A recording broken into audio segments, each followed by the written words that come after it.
Hello, मी पायल. कशा आहात सगळेजण? तर मला ना फ्लावरची भाजी खूप आवडते. तर ह्याच्यामध्ये ना अळ्या पण भरपूर असतात आणि मला खूप जास्त भीती वाटते. तर मी कशी कट करते आणि कशी नीट करते ते तुमच्यासोबत शेअर करते. पहिलं तर पाठीमागचं भाग सगळं काढून घेते. त्यानंतर काढून झाल्यानंतर ना पाठीमागच्या साईडने असं टॅप टॅप करत ना खालच्या साईडला आपटायचं, म्हणजे की जे काही आळ्या असतात ना ते खाली पडतात.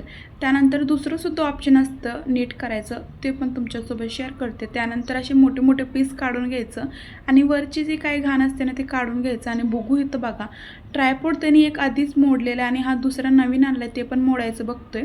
तर ते झाल्यानंतर ना छोटे छोटे पीस करून घेते. त्यानंतर मग पाणी टाकायचं आणि त्याच्यामध्ये ना मी हळद टाकते, ज्याने की ना जे काही कीड आळ्या वगैरे असतात ना ते मरून जातात. आणि 2 ते 3 मिनटं छान शिजून द्यायचं. आणि मी फ्लावरची भाजी करणार आहे, सो मग त्यामध्ये ना बटाटे तर मी टाकतेच. त्यानंतर बघा, मी अशा पद्धतीने सगळं फ्लावरनं एका चाळणीमध्ये काढून घेते. तर तुम्हाला ही ट्रिक माहीत होती का? मला नक्की सांगा. चला बाय.